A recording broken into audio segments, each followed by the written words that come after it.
Thanks, Matt. Thanks for the introduction. Appreciate you all interrupting your day to come here and give us an opportunity to have an exchange of ideas. And some people will say, well, thanks for this, thanks for that. And I also draw from you. It's a two-way communications, and hopefully you draw some things from me, and I know that I'll draw some things from you. And I walk out of here stronger and better informed, and I want you to do the same thing. First thing I think as we say the pledge here is all of the town hall meetings we've done around this district, and we're kind of going back through it again. We haven't made a commitment to do 39 more, but we're here in Sioux City because we went down to Hornick, and that was the Woodbury County Town Hall meeting. And I just thought so much of Mayor Scott Mitchell and the work they did down there and pulling themselves out of that flood. It was an extraordinary accomplishment. And so I endorsed Mayor Scott down there, and he got reelected. I don't know if that works the same here in Sioux City or not, but just a perverse thought that hit my head in the shower this morning. So in any case, it's been exceptional tests along throughout here for some time, and especially the floods that we faced and the way that we stood up and here in Sioux City and all the way down the river.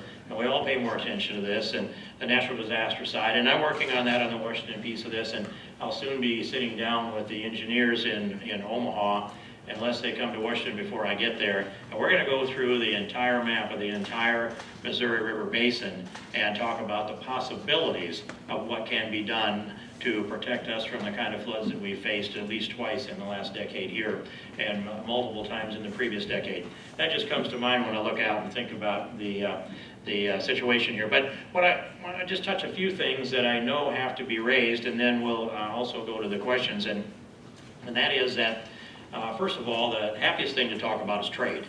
And so our trade situation, I had a phone call with the president here a couple of weeks ago and chatting with about, but some of it was in the trade issue. And I want to tell you what I said to him rather than what he said to me, so I can keep those kind of phone calls open.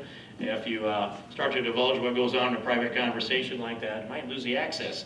In any case, I laid it out this way. We have, with USMCA, I never would have opened up NAFTA. I've said that over and over. It was good for Iowa agriculture, good for Iowa manufacturing.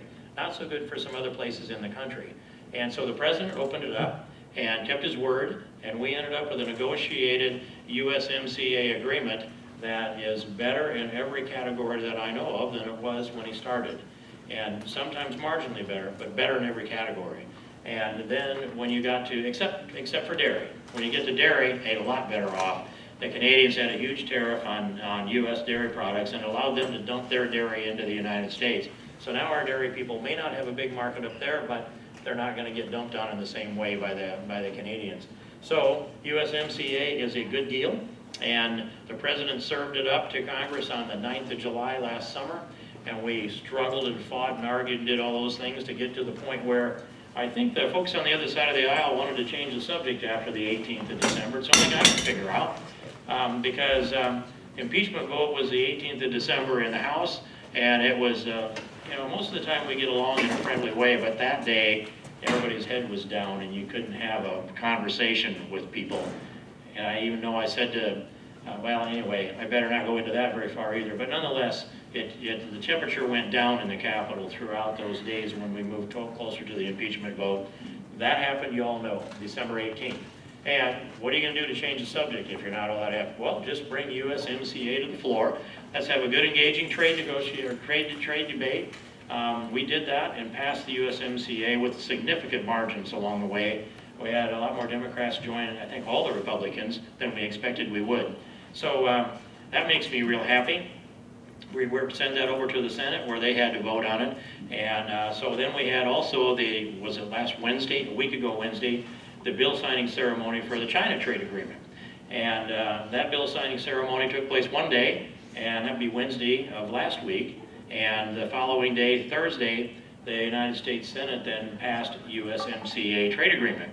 So when I got on the plane, John Thune was, you've heard of him, right?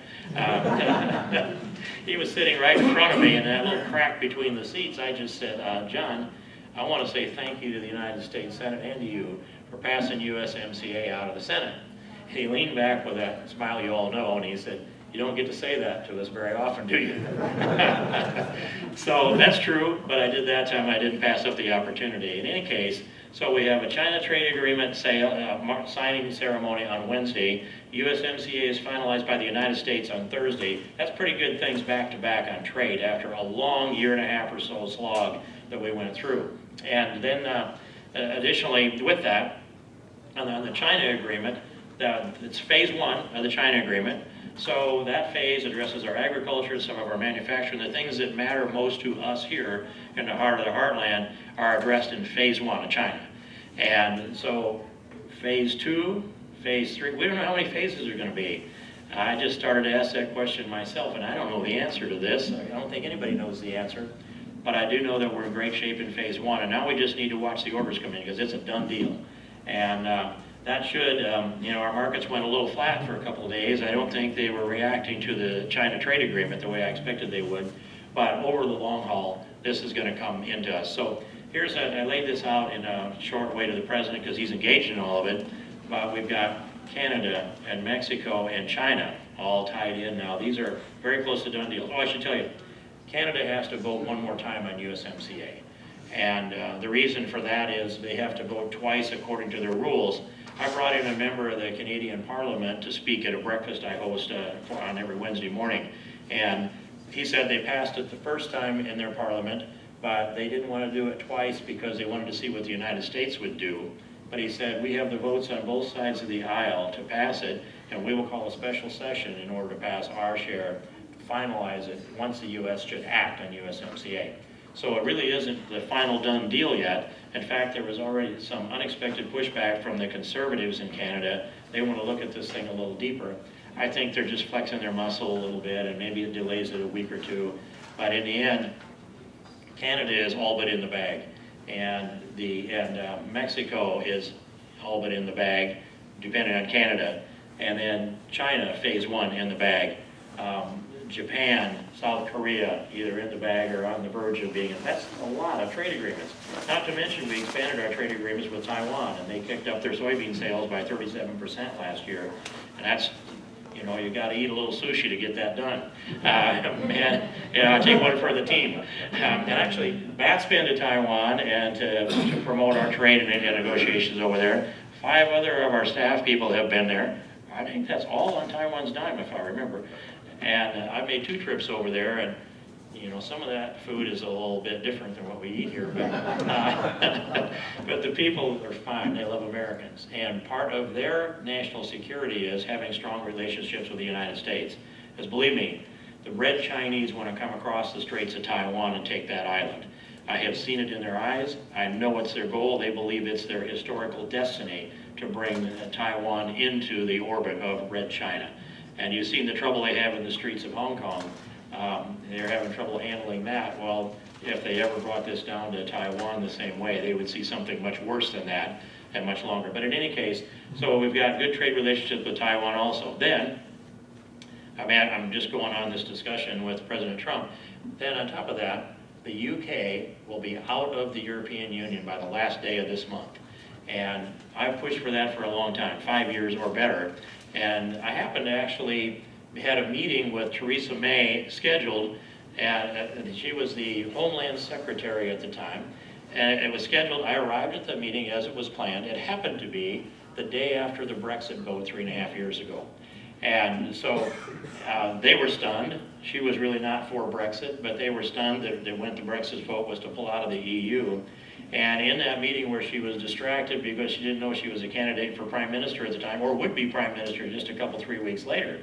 But in any case, President Obama had said to the Brits, if you vote Brexit, you go to the back of the queue on trade.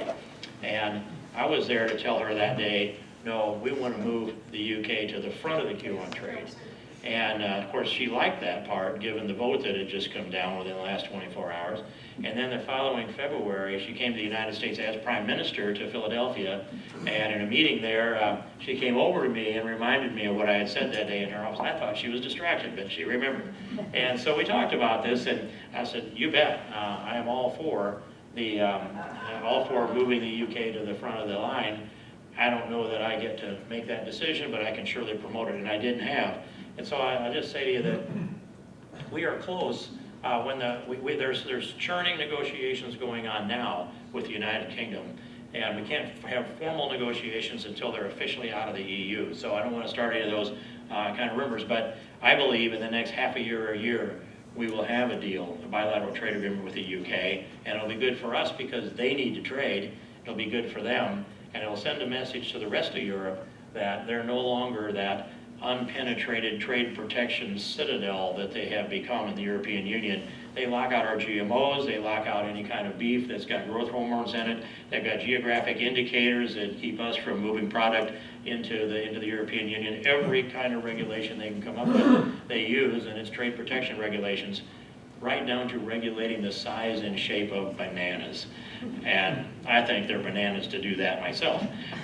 So you paint this all together, not even the countries, but again, China, Mexico, and Canada, Japan, South Korea, Taiwan, United Kingdom hanging out here, and then the window to get under the tent at the EU. All of that puts us, I think, in within 6 months or a year, the best trade position that we have been in memory. And that is how I characterize it to the president. I can only say he didn't argue. So he did say at one time, though, in one of those meetings, he said, you know, I promised that we were going to create 5 million new jobs, and we created 6.8 million new jobs. I guess I under-exaggerated on that one. And that was a new word. I didn't know you could under-exaggerate, but I think the president coined one there, and I should trade that language with you a little bit. But trade, I'm so happy that we have reached these levels in trade, and now we need to start putting the capital back in place that has been eroded over the last year and a half or more. And that's the trade piece. National defense side, the version I look at is this, that we have rebuilt our military over the last 3 years. We put over $700 billion a year in our military, and we needed to. And that's an investment that protects us as a deterrent and a retaliatory force if we need it. And the more deterrent we are, the less likely we are to have a retaliatory force. Yet, Iran has been at war with us for a long time. And I recall going into Iraq, and one of my multiple trips in there, it would have been, I believe, in early 2007. And there, the first Cav, commanded by General Shirelli, was their area was Baghdad, the heart of Baghdad. And he took me in and showed me the first explosively formed penetrator that the Iranians had built. They built this device. It's got a copper plate in it that when it detonates, that copper plate becomes a projectile and penetrates through the armor that was built in the bottom of our armored vehicles, including our armored SUVs, our armored Humvees that we had that were running at the time. And then we built the MROCs to protect against that. But he showed me that first one that they had and told me what it did and what it did for damage. Hundreds of Americans have been killed by those explosively formed penetrating devices that were manufactured by the Iranians, smuggled into the United States. And I thought we should have shut that off then and done what we needed to do, that they lose their will to be arming our enemies inside Iraq. But we didn't do that. Whether it was a political decision or not, I don't know. But where we are today is the fellow that was behind all that was Soleimani. And so Soleimani, the blood on his hands is significant in numbers of Americans killed and wounded because of him. And he's probably, at the time of his death, the #1 target in the world for an enemy of the United States and as a terrorist. Just because he had a uniform on doesn't make him some kind of a protected military person. He's a terrorist. He's been designated as a terrorist a long time ago. And so I want to say in the president's credit that when they shot down our drone, the Iranians shot down our drone, he had ordered a retaliatory military strike. And that strike was, I don't know if it was actually launched, but it hadn't reached the point of no return at that point. And President Trump, as I understood this in the Situation Room, asked, how many will be killed? And they said, up to 150. And he said, scrub the mission, because that's a disproportionate response to taking down an unmanned drone to kill 150 Iranians. And so I'm not saying thought that was the right decision or that I was satisfied with it, but now I look back on it, I am, because that dialed things back. The Iranians did come in and killed an American contractor, and also attacked our U.S. embassy. They got inside the wall, and they did serious damage in there. There are parts of it that look a bit like Benghazi, but So then at that point, and that was, by the way, strategized and planned and ordered by Soleimani. So the president then had months earlier given it a green light, as I understand it. Now this isn't part of an inside piece of information, this is public information, that the president had likely given the green light to take out Soleimani sometime earlier, substantially earlier, as I understood it. In any case, the order was given that it was a green light to take out Soleimani. Well, that's a symmetrical response. Soleimani was a terrorist and responsible for killing hundreds of Americans, some 600 I think is the estimate that I have seen, and the president used a drone. Well, the Department of Defense decision, but they used a drone to take out the guy who had been taking out Americans with his explosively formed penetrators, and it was the drone we didn't retaliate for. I don't know if it was the same model or not. I hope I can find out that it was. That would be sweet. And so, and I think also, what do the Iranians do? They launched 13 missiles back at our people, and one was the major air base there in the western side of Iraq. 12 landed there, another one up in Erbil. No American casualties that were at least reported. There seems to be some back channel, but certainly no Americans killed in those strikes. And so I wondered, are they that good at shots, those Iranians, that they could miss the Americans so they didn't have to face the retaliation that was coming next? Or did they get lucky? Or did we get lucky? I don't know. But as soon as I knew that there was no one killed, I said, okay, that's fine.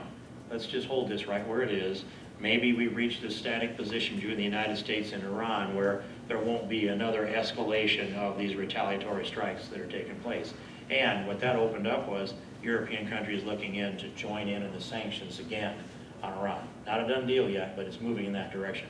And I'm happy about that. So trade's in a good place. Our national security has reached at least a static, leveled off place that may be safer than it's been in some time. We won't know that until time unfolds. And so those two things. Then, in addition to this, you can't hardly address anything without talking about impeachment these days. And I'll just touch that lightly because I think people are a little tired of it. But as it went through, I just saw the pattern of this that goes clear back to the day after Trump was elected president, November 9th, 2016, when the first member of Congress stood up and said, we're going to impeach him. And well, what was that based on? Did you get impeached for getting elected president of the United States? I didn't read that in the Constitution. I read treason, bribery, high crimes, misdemeanors are the reasons. But this whole operation of the Mueller investigation was launched. It was strategized. James Comey said that he took the notes from his meeting with the president in the Oval Office and delivered those to the law professor at Columbia with directions to leak it to the New York Times so that the story would trigger a special counsel that needed to be Robert Mueller and turned out to be Robert Mueller. That's a very short version of this. Nearly 2 years later, after being ground through the Mueller investigation, May 7th of last year, as I recall, and this is again just going from memory, when they issued the Mueller report. And then later on, Robert Mueller came before Congress to testify. By the time light was shined on this, it became clear to everybody there wasn't substance there to impeach the president on. But I am 100% convinced that that was the objective from the beginning because that's what they said they were going to do. Well, a month later, they come up with a phone call transcript of President Trump talking to Zelensky, the president of Ukraine. And I read that transcript over and over again. I didn't find anything that caused me any heartburn in it. They did.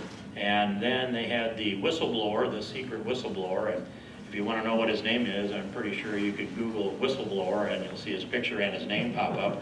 But this is like the emperor has no clothes. Everybody knows who the whistleblower is, but everybody's afraid to say his name or identify him or look into his history.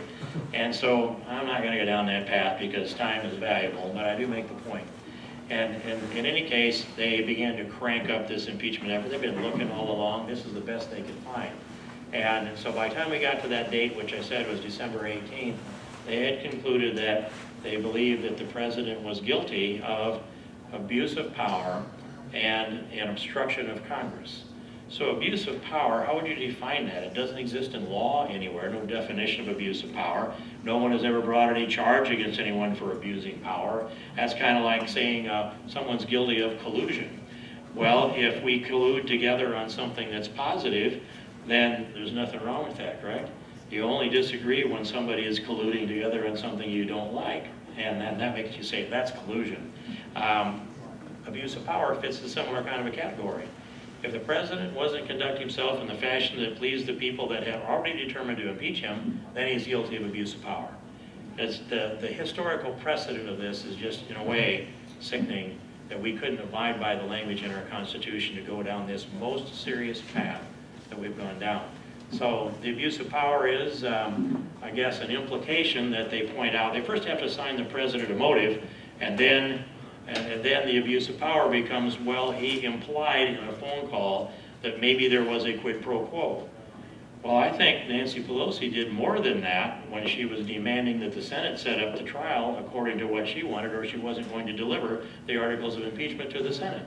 That would be a quid pro quo also. Right. And so, it's, you know, seeing that takes care of the abuse of power argument in my view. Second one is obstruction of Congress. Well, they impeached the President of the United States, at least in part, because he didn't make it easy for them to impeach him.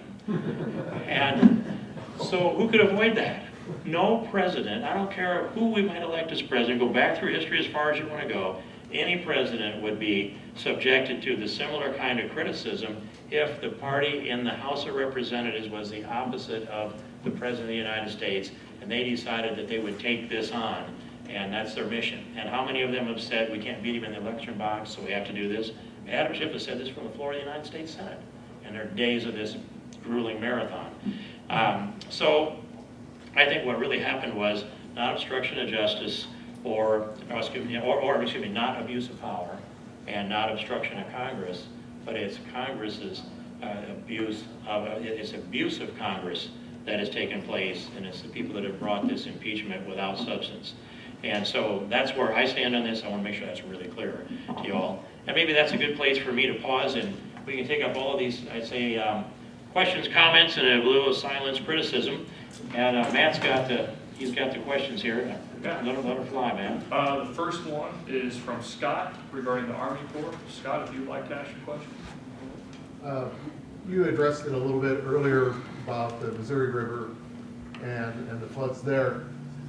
They concentrate on the Missouri River, they concentrate on the Big Sioux. We have Perry Creek that runs right through the middle of Sioux City, and frankly, I don't hear a whole lot about that. So I was wondering if there's been any talk with the Army Corps, or when you meet with them, can you bring up? We have Perry Creek that was bank full last year, runs right through the heart of Sioux City, and I don't know of anything that's being addressed toward that. I have not heard anyone raise the issue in all these discussions, Scott.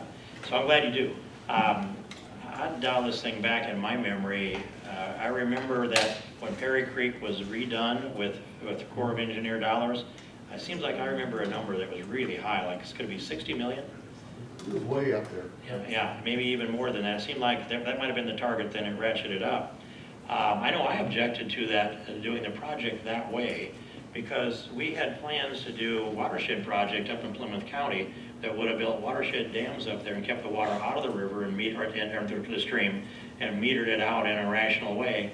And that would have been a soil conservation effort, a recreational effort, and an effective effort.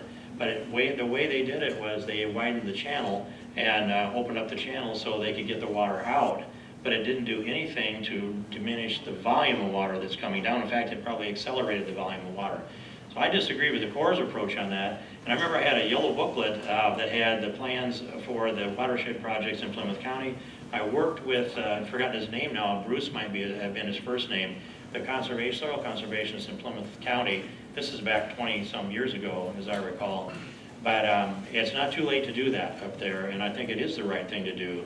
I hope we can get the kind of dialogue going on between the state and the landowners up there to spark some interest again. The work done down here, it wouldn't be lost if we do that. It would still be effective. Maybe it'd be more effective.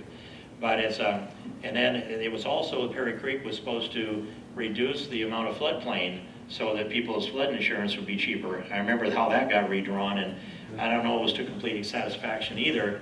But if we do the watersheds up there, we get to redraw that again. I know it helped people. I don't know how much. So I know I can count on you, but can the people of Sioux City count on you to at least address it, maybe get them to focus on Plymouth County? I live up on the north side of Sioux City. and it runs right through my backyard. So I've got personal interest in that. And I just have not seen anything done from the Corps of Engineers to really address the problem. The creek comes up now, but it goes down very quickly, and I think that's due to what they've done down toward downtown, widening the channel and stuff. But I agreed with you, we needed to do something else up in Plymouth County, the reservoirs and whatnot, to meter the water down into Ferry Creek. But I've not heard anything, and when I've called the Corps of Engineers, I either do not get a call back, or it's a form, you know, oh yeah, we'll look into it. So I was just wondering if anything can be brought to bear from your angle on it. I'm gonna turn over here to Matt and say, will you put that on an agenda item to make sure I bring that up when I talk with the Corps? Yep. That's only the start though. Yeah. I'll do that, but that's only the start. I'll do any legwork that Good. your office would like, but I would just like to see some movement from the Corps. And I think the right thing is to complete the watershed projects upstream. Thank you. And so that takes us, we get to the state as well. But that'll be the start, and then we'll have an action item, and then we can tie back to Scott after that, so we put our heads together. I appreciate it. Thank you. I'd love to get some of that done. That's on my agenda from long back, and I bet I can even dig back through my King Construction archives and come up with that yellow booklet I referenced. It's there. Plans are all done. All we have to do is find the money and do it. Good, thanks. All right, the next question is from Rick about FICO scores. Rick here, pass. Yeah, some of the things that I see going on, and I've never seen it addressed at any level of government, is how FICO scores are managed in the banking system. And I see a lot of damage, or what I consider damage done to people that have a lower score, and for them have the capabilities of correcting that score. Now, we've seen a lot of things come out lately with Credit Karma, Capital One's just released a new thing, you know, checking your credit scores. But those are false credit scores to your actual credit score. And then the banking system using either an independent or one of the three, and none of those are lining up to each other, and then no correction or capability of the person to correct that credit score in a way they understand it. And I was in loan brokering from home mortgages, and you could see it time and time again, even when husband and wife had the same banking principles, same debts, you would see, 80-point spread between the two. So True for me. Yeah, and myself, my wife has a higher one, and I'm like, it doesn't work. So how does she have a higher credit score, right? You can't get an answer on that, but laying it out on the playing field for people that might have a median income, that starts to mean a lot in payments. Then they have to pay a higher interest rate for that. And you really can't get an answer, even, I checked with Wells Fargo, how do you guys use the FICO scores? Well, we use this, we might use this, we use some other formulas, and it's okay. So how does a person that's struggling with that correct it? Nobody has an answer, and I just don't feel there's any control or something in there to make these people align themselves together so that somebody that's struggling with that can get a true answer and a corrective action to complete that score. I don't have the insight as far back into that question as I did the earlier one that Scott asked. But you said there's 3 different entities that score, as I understood that. Yeah, there's 3 major ones. Yeah. Experian, is one that comes to mind. And they're not the same. 3 big ones, right? But then you have interworking ones at the bank level. They might have their own formulas they plug in, right? Okay, so then you have outside, Credit Karma, and he's guiding people down this path. And when they actually look at that credit score, well, that's not your real credit score. Well, what is my real credit score? Well, that's Credit Karma's number. Capital One has theirs, Wells Fargo has theirs, and Experian and all the other 3 majors have different ones. How can that be? It's the same history. Could you put this down in a letter form, just Yeah. a single pager? Yeah. And where I think we would go with that is I'd go to Kevin Brady, who's the ranking member of the Ways and Means Committee. And by the way, I think he's going to be in Iowa for the caucuses here, at some location around the way. He does a terrific job, and our tax cut came through in a big way because of Kevin Brady, also USMCA in a big way because of him. But he's got a great staff, and I would ask them to drill into that, and we can index you with that so that when we get the right questions asked. It seems to me that we may want to find a way to get that set up so it's standardized. But, Yeah. you know, do we really want to impose that on independent financial institutions who are making their own decisions? I don't know the answer to that, but it's one of the questions I would have. Yeah, I say not necessarily impose it, but have transparency between all of them. Mhm. It's gotta be equal and fair, so people understand why this is this and this and this. Did your wife ever tell you that she can borrow more money than you can? Why do I know that? Super great, but they won't pay hers for it, they take mine. I think she's been paying her bills and not mine. That's what I think is going on. That's interesting, and it is something that we can turn this thing down and get that information, have that staff drilling in it, especially if it's being brought up in other places around the country. And that's one of the great things about our country is 435 congressional districts. My job is to bring the best ideas that I can find out here to Washington, and if they match up with other good ideas, then they're more likely to get done. We'll see what kind of support there is for that, but at least we can get a better answer on how this is done and bring some sunlight to it. Yeah, thanks a lot. Good. The next question is from Dick about Robert Mueller. If not, I can read it. He says, how much money has Robert Mueller cost taxpayers on impeachment, and then how much is there? So, Okay. You know, it started out, the first number that came out was 18 million. The last number I heard is 30 million. This is in the press. It's not, you know, any data beyond that. So my knowledge base on that is reading the news like you do. But I think 30 million is probably a reasonable number, given that the folks that he had in line.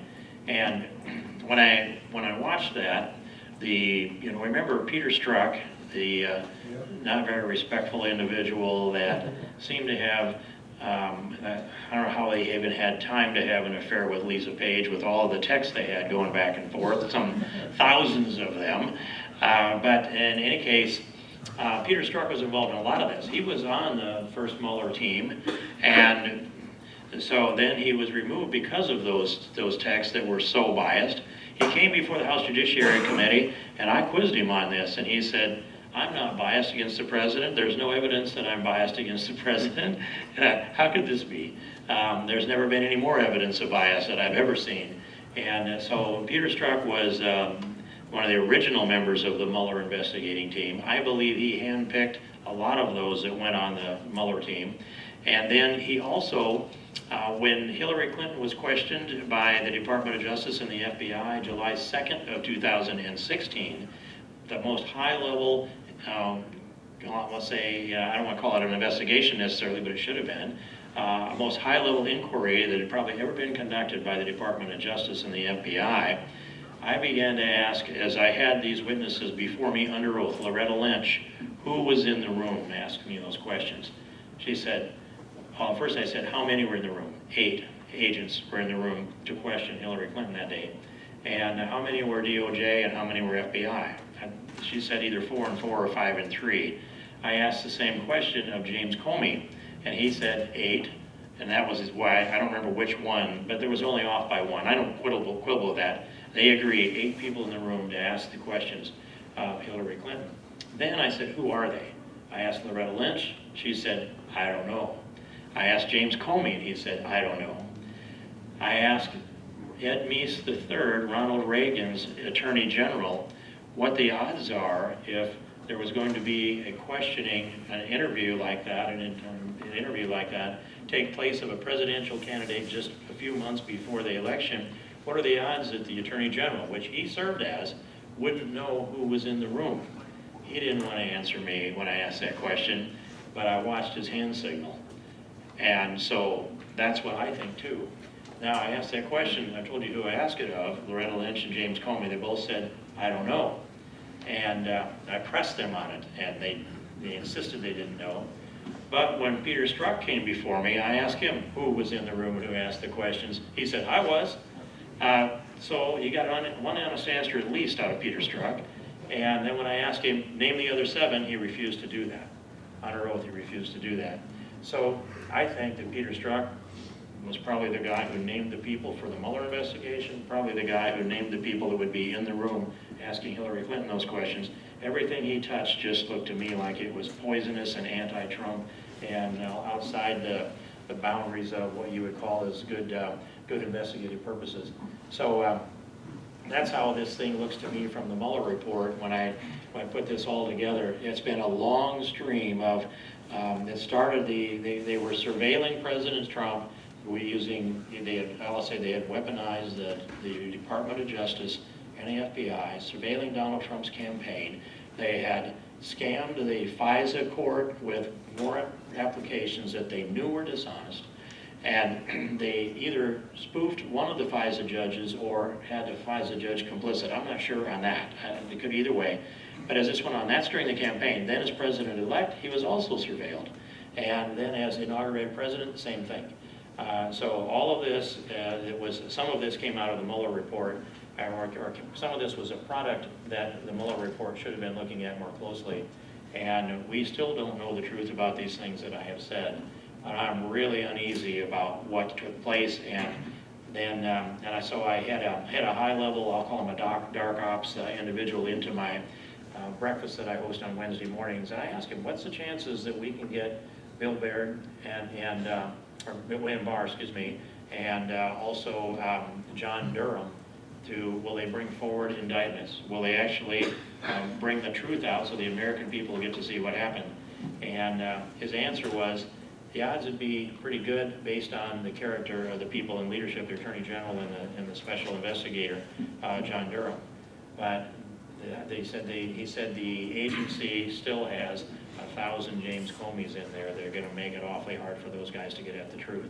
Now, whether that was just a number or not, I guess it just told me there's still people within the Department of Justice and the FBI that would be at least sympathetic to the efforts that we know people like Peter Strzok and Lisa Page were conducting along with others. So probably said enough on that, but I'm considerably troubled by what took place. And I want to see justice to prevail, and I want to see the rule of law stand back up again and be able to withstand itself in a bright light of the scrutiny of the public and the public eye. Next question. All right, and before the last question on paper, we want to take a second to thank Lance Morgan, the president and CEO of Ho-Chunk Inc., for letting us use this beautiful room and beautiful facility. So thank you. I was supposed to introduce you, but I was watching the Huskers get killed, so sorry. I had one job to do and I failed. There's some people on this side of the river that are actually happy about that, Lance. We're getting used to it. And then for the last question, it is from Galen about the Democrats, if you'd like to ask. I was wondering how dumb the Democrats think the American people are, if we're supposed to believe this evidence that they brought forth is, oh, so much hearsay, and oh, I think so, well, I don't know, maybe it was. And I think the American people that dumb to receive that? You know, no, we shouldn't be, and the polls show that at least the majority are not. But we have something that's taken place in the culture too that I see is that people select information and they decide which things they want to call facts and what they want to believe. So it's hard to find people that are objectively honest, that you can just lay things out in front of them, these are the facts, which way do they turn? But for the most part, yes, the intelligence of the American people, the morality of the American people has to prevail if America is going to prevail. And you know, I see what they do with this, though. I mean, it's happened to me over and over again. It is they will assign a motive, and then they look for some thread of a word, a phrase, a sentence, an act, something said or not said that supports their motive that they have assigned to someone.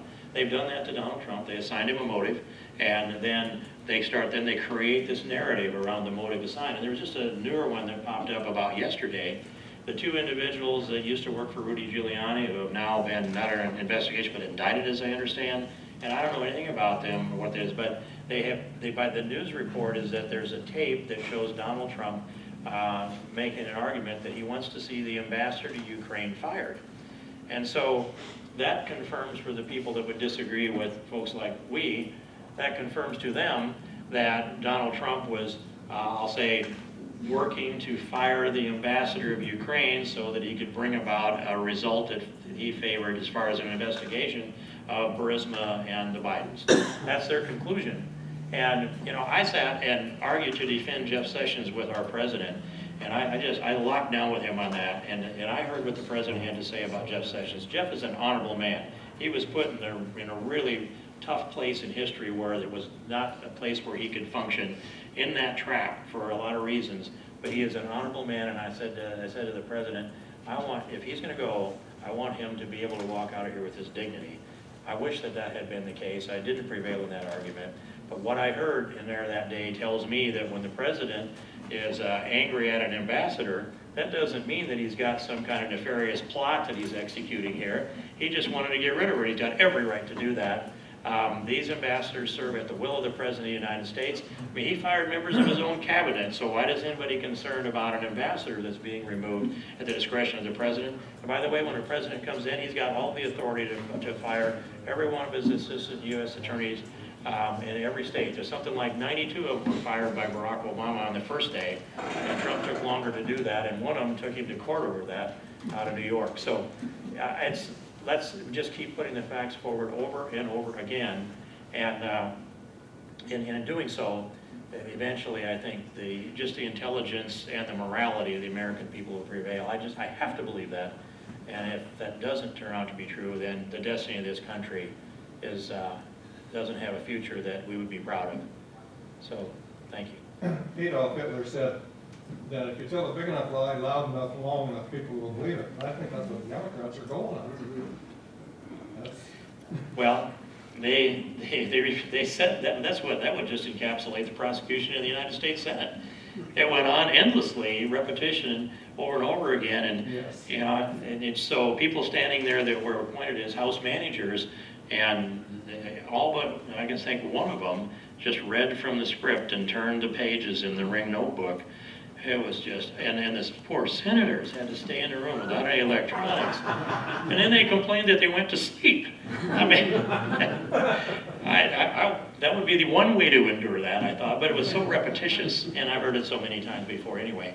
I wanted to dial this thing back and see if Lance has anything he'd like to say, or I might some things I will also add to the topic. But I wonder, while we're standing here in Ho Chunk, thanks for the hospitality here, Lance. And we had a good breakfast the other morning down in Denison, and a good conversation.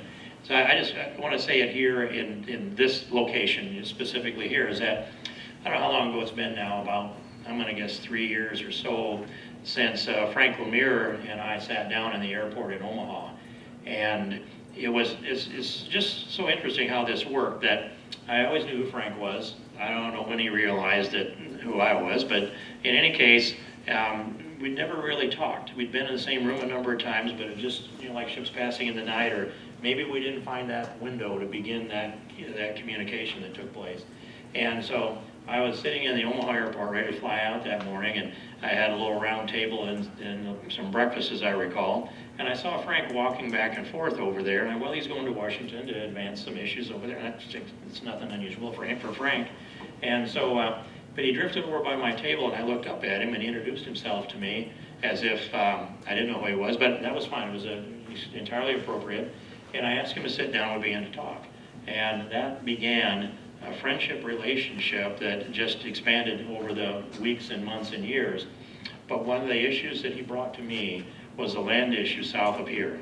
And when I first hear a story of, here's the treaty that was signed just right after the Civil War, and that lasted for over 100 years until the Corps of Engineers came in and condemned the property and took over, I believe the number is 1,643 acres, and for the purposes of some type of flood prevention or protection work that was never acted upon or executed. The Corps of Engineers handed it over to the Iowa Department of Natural Resources to manage. It became a public hunting preserve under the guidance of the Iowa Department of Natural Resources. But when you look at the treaties and you look at the court case and realize that by the time the Winnebagos put together enough money to litigate to try to get their land back, the statute of limitations had expired. And the Federal Circuit Court announced that if they had the jurisdiction, if the statute of limitations hadn't expired, that the decision would come down in the favor of the Winnebagos and they would get their land back. So that's the simplified version of this. Matt actually did all kinds of work on this and drilled down to this much deeper than I'm describing here. So, once I understood that, Frank and I talked, and And I decided, okay, it may not be the easiest thing to do politically, but I'm gonna introduce a bill. The only way to fix this, an act of Congress to give the land back to the Winnebagos. So we pinged this off of the county supervisors, the Department of Natural Resources, a lot of wildlife groups that are interested in this. And the Winnebagos said, you give us our land back, we'll give hunting access under a license that's similar to what they do on the other side of the river on the reservation. That's going a long ways. Doesn't have to be part of the deal as far as what's true, right, and justice is concerned. But we got that all put together, and then we lost Frank months ago now. And so it's my commitment to continue with that and finish the deal and help complete Frank Lemire's legacy. And then I should also say, I'm just speaking openly, Lance, now, I had a chat with Jennifer Lemire on the way up here. And so we're going to get together in Washington in February and put a new strategy together, try to give this a go. So while I'm standing here and enjoying the hospitality of Ho-Chunk, I wanted to say that out loud, Lance. And is there anything you wanted to say? Yeah, You're the I proprietor. guess I would appreciate that. I said, sometimes when tribes get to do things, I work for the Winnebago tribe, it can be risky politically, and I said that Congressman King has a risk tolerance that most congressmen never even dream of. And I guess I'd just like to give a tiny history. We owned most of Wisconsin. I have a map from the Army in 1833, and we got moved around, and we got kicked out of southern Minnesota for no reason.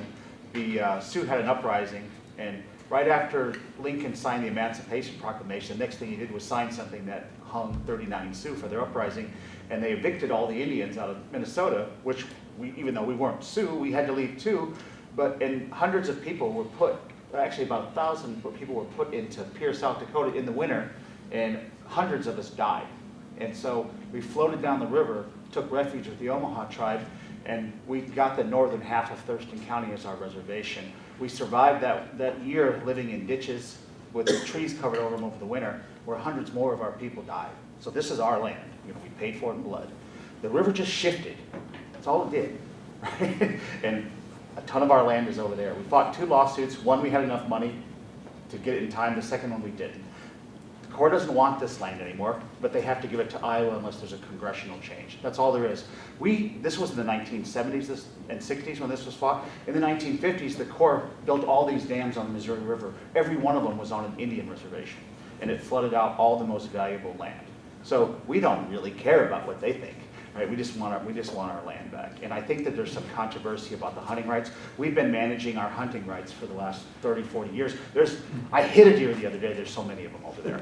We're dying to do more hunting. It's a big part of what we do from our tourism and economic standpoint. So I think we can be accommodating and we can do the right thing too. And so I appreciate the efforts put in by Congressman King on our behalf. I appreciate it. Thanks, Lance. And just, I was saying to Jennifer, I always wanted to correct injustices, and that's something that's just part of the way I was raised and what I believe about the Constitution, the rule of law, and what's true and right and just. And it isn't about choosing sides when an injustice takes place. You correct the injustice. And then so I said to Jennifer, hey, you know what I've been through this past year, I'm even more focused on correcting injustices. And so that's where that is. I should tell you also, people seem to not quite know this, that first, of the entire history of the United States of America from 1789 until today, there have only been 4 members of Congress that have been removed from all of their committees. 3 of them are convicted federal felons, and I'm the other one, and they can't even point to a rule that they think I circumvented, let alone violated. That's how egregious this is.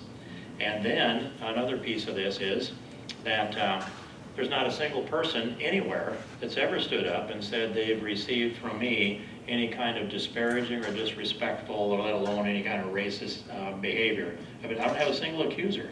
Brett Kavanaugh had about, 6, 7, or 8 of them. None of them held up, I don't think, but I have none. So how could this be that a New York Times reporter discovered something in a telephone interview that none of you have been able to see before, then, or since? And that's another injustice that needs to be corrected. But I'm focused on this land issue, these 1,643 acres. And I said that whatever happens with the election in November, if we don't have this done for Frank and for the Winnebagos to get this corrected right, I'm going to then turn my lobbying efforts to making sure it happens anyway. I want to see it done. And then as far as my work is concerned, you know, I've got full, I go to the floor, give all the speeches that need to be given, and push all kinds of things that are going on. I can go through a long list of this. I average to spend about 2.5 to 3.5 hours a week in committee if you look back historically, sometimes a lot longer, but sometimes less. And I'm not there, but you know, we lost the majority, and Nancy Pelosi decides what happens in the House of Representatives. And so the Republicans serving on committee now don't have any leverage to do anything except play defense. And so that's, you know, that's where that is. If this ever was going to happen, this is a time where it's, you know, the least painful, although I don't like it one bit. And then also I should fill you in just shortly on the relationship with Nancy Pelosi, which is, you don't expect that's going to be that great. And ideologically, we're as opposite as you could probably get.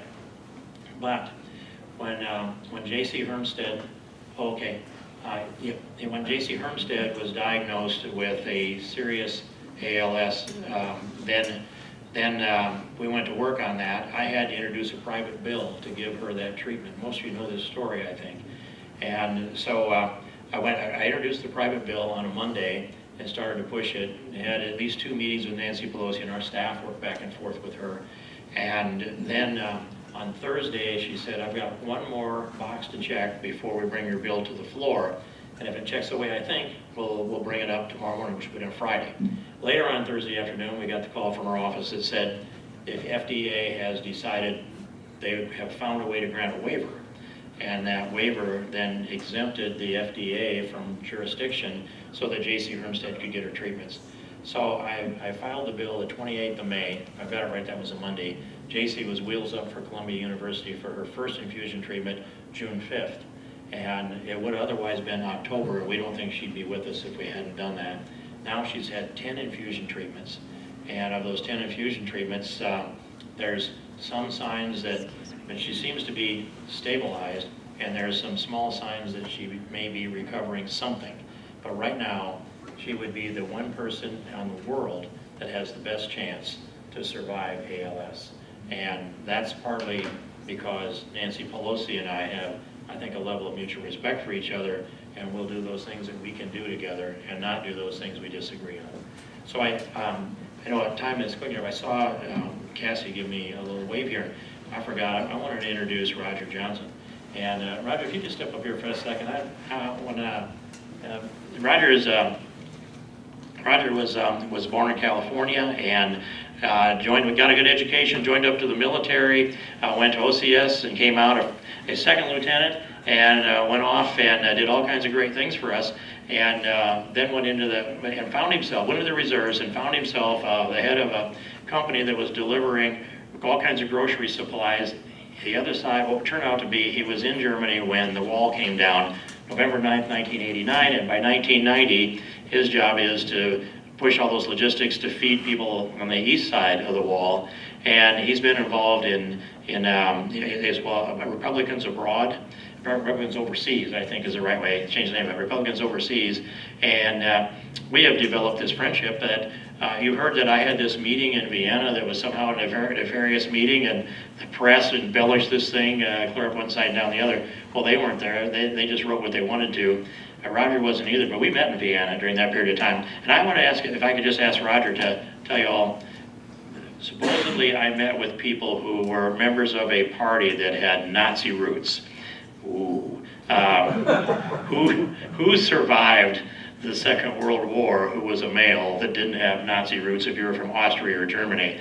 That's the question. But Roger knows all the politics of that, and I just wanted him to tell you his perspective, if you would, Roger. Thanks very much, Congressman.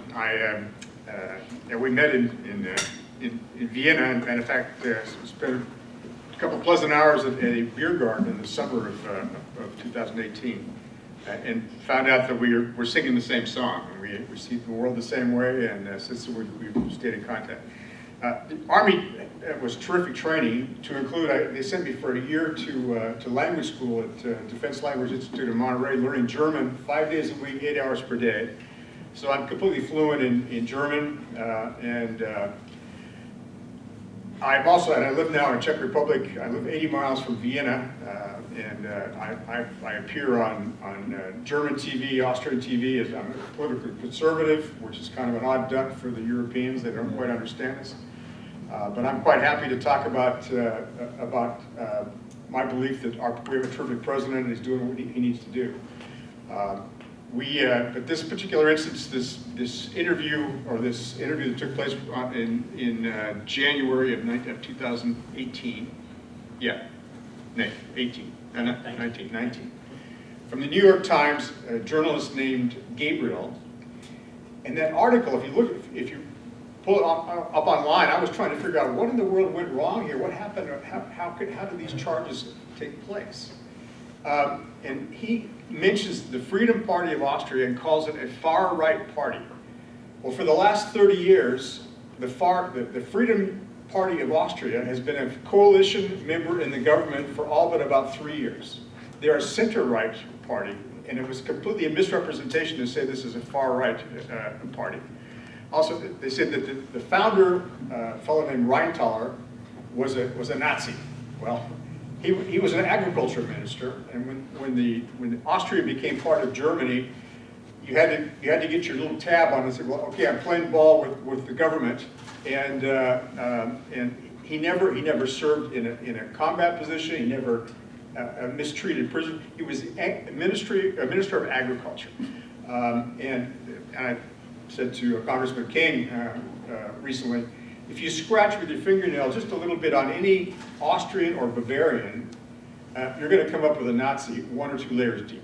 And if somebody said, no, we don't have it in our family at all, they're not telling the true story. So anyway, I thought that article from this journalist Gabriel was a clear hit piece all the way through, and I believe I want to do everything I possibly can to support Congressman King in overcoming this committee situation.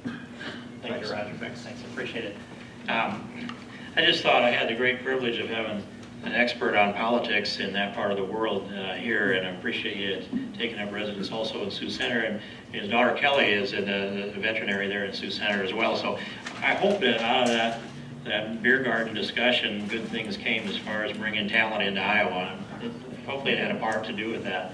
And, you know, part of what happened was, you know, they made up stories of what happened outside the United States because you know what goes on here and you understand the politics of what goes on here.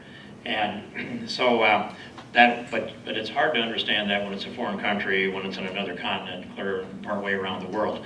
So that's why I really should really appreciate Roger's perspective on this. And it was, I think, the next day, this next meeting. And also, while we're on the topic, this actually describes it further. The story was, and some of this was written in by the Washington Post. Actually, they're the ones that launched this thing first, back in 25th of October of 2018, if anyone wants to check the story.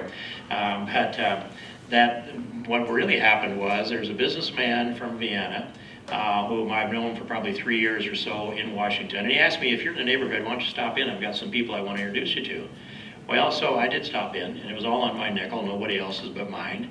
And I went into this gathering, and I was there first. The host, whom I did know, was there second. We talked, and as the others came in, I got introduced to them one at a time.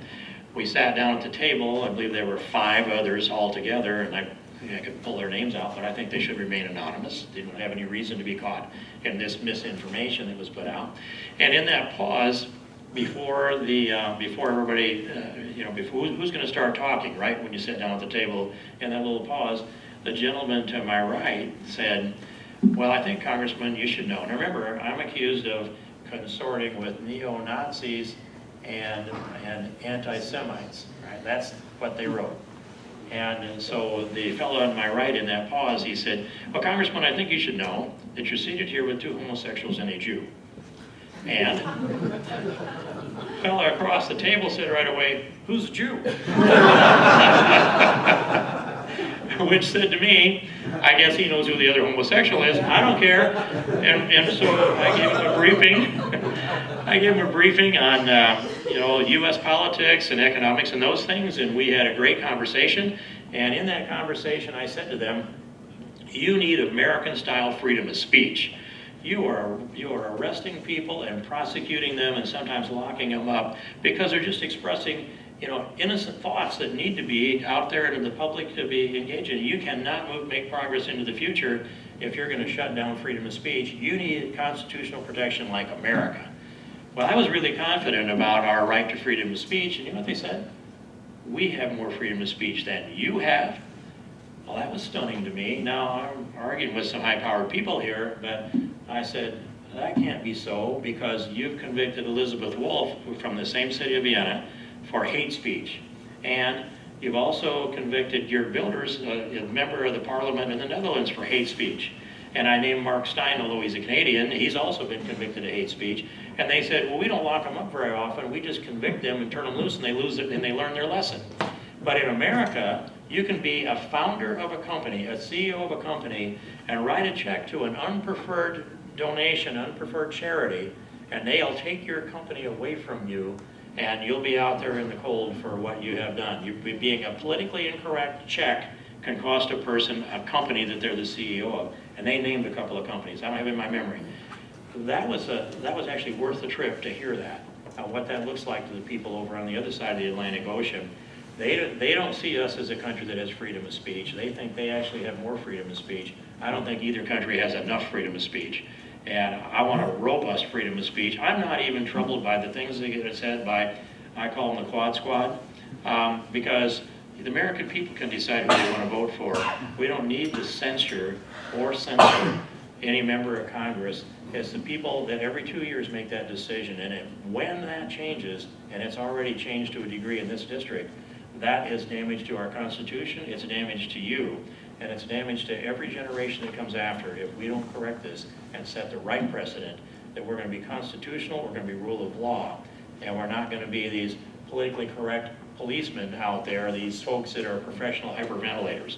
And so that's kind of how I think about this, but I appreciate Roger articulating what that's like over in that part of the world. And if there are any other questions to bring up here before we adjourn this, I'm open to that. But Cassie says I better give short answers. Sir. I'd like to second that about the FEMA Creek, or Prairie Creek. Yeah. But it's, we're paying FEMA insurance and we live next to it. In the last 10 years, we've been threatened by it 2 times. And so that's an important issue for me too. Good. And can you put your name also in with Matt when we leave here so that Sure. we've got kind of a linkage here that people are paying attention, sir? Thank you very much for taking the time to be here. It's kind of a broad-based picture. I happen to be in the financial services industry. The ballooning debt kind of worries me, and I have a question. Do you see it as a problem? If so, is there any type of solution given the divisiveness in Congress, or is it, how would you see this ending if we keep subsidizing our daily life by borrowing more and more and more? National debt at the Yes, center sir. of your question. Yes, sir. It's interesting. I was doing radio here a couple nights ago on a social conservative radio, and he asked me, if you win the majority back in the next Congress, what's your #1 priority? And he was surprised to hear me say, balance the budget. And then I have other priorities too, but I brought that up because that's the one you don't hear much about at all. And if we don't inject balancing the budget into this presidential race, if we don't get Donald Trump to pick this up, and I don't know that we're going to hear this from whoever the nominee is on the other side, that's another 4 years without a real effort to get to balance. And I look back at this, and when I was elected to Congress, we had a balanced budget up to that time. And then they presented the budget out of the Budget Committee, which, by the way, was chaired by Jim Nussle. And Jim Nussle is solid fiscal conservative. And I went to him and said, where's our balanced budget? He said, we can't balance the budget. We're already in a war in Afghanistan. We're preparing for war in Iraq. We have to stand up TSA, all the security across this country. We've got to spend this money to protect us from the unknown terrorist threat.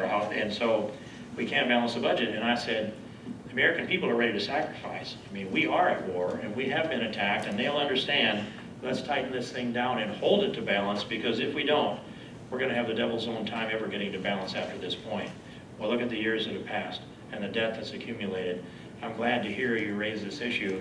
I don't know if we can get it high enough, but I do know that I went into the West Wing and raised this issue within, say, 3 or 4 months of the Trump presidency. Where's the plan for balance? They said, we don't think we can do this in the first Trump term, but we think that we'll turn our attention to it in the second Trump term. So I'm going to try to hold them accountable to that, but I'm not particularly optimistic because I don't hear it in the dialogue in Congress. Those fiscal conservatives have dropped that discussion, and it needs to be brought back up again. So I hope it's happening. These conversations are taking place all across this country. Maybe the American people will make it happen. So thanks. Yes, sir. Can you comment on the coronavirus outbreak in China and whether there's any concerns from it originating from hogs over there? I should say that I have not looked down into the science of this. I mean, I see the things that are coming up in the news, and snakes being a carrier is another one of those. I'm going to leave this to the professionals for the time being, and I just see the massive quarantines that the Chinese have put in place. I don't know how we'd even do that in this country. That's a pretty draconian state to be able to pull that off. But I just don't know the facts well enough. I can tell you that when Ebola was growing in West Africa, and we brought some 1 or 2 or 3 people here in the United States to treat them, I didn't think that was a wise move. I thought it would have been better for us to build a special hospital over there than it is to transport them here, because if it gets out, and they handled it all well, and one of them was, I think, down here at either Creighton, was it Creighton? They handled it well, and they turned out to be right.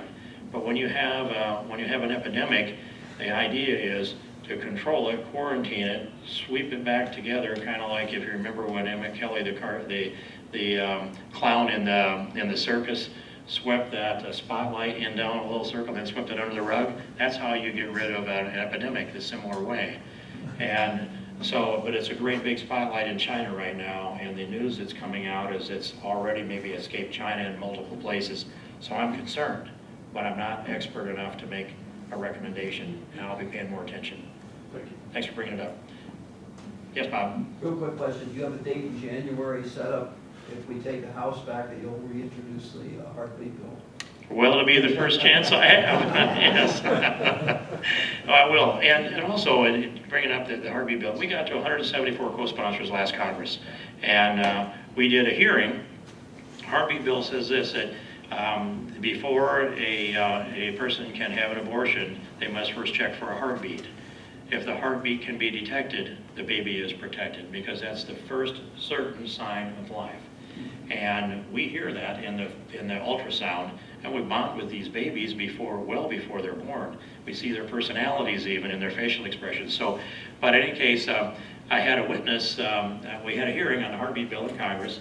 I had the youngest witness ever to testify before the United States Congress. And his name is, Lincoln Glenn Miller. He was 18 weeks into gestation, and we had him on ultrasound. We actually, he was there in his mother's womb with the ultrasound next to her, but we had the tape from the night before because we couldn't be sure he was going to move. And but it was real in any case. And so I was like the golf course moderator, and I would say, Lincoln, you're not doing anything. Can you move your arm? Do a little something. And all of a sudden, I also knew the timing on it, so yeah, move your arm. So he goes like this, and I said, okay, that's good, Lincoln. Why don't you suck your thumb? Pretty soon, and it goes. And then I said, talk to us. Take your thumb out and talk to us. And you could see it, and he took his thumb out, and you could see his lips moving in there. And the folks that are on the other side of this argument hid their eyes. They would not watch this. And I would say, Lincoln, are you going to be the great, with a name like Lincoln, are you going to be the great emancipator of the unborn? Or Lincoln Glenn Miller, are you going to be a great musician, perhaps, as we have the Glenn Miller from Clarinda, Iowa? And so that was very moving, and it moved the agenda. And we weren't able to get that vote on the floor of the House in the last weeks of the previous Congress, and it won't go now under this with Speaker Pelosi in charge. But Iowa took up the language that I sent here, and I worked with them on it and passed the bill, as you know, a year and a half ago or something. And we had to tailor it for Iowa. The Iowa Supreme Court, or excuse me, the Iowa court ruled that there was a constitutional right to abortion that somehow was written into our Iowa Constitution. It had been a mystery to the people that wrote that and ratified it, but these justices found it.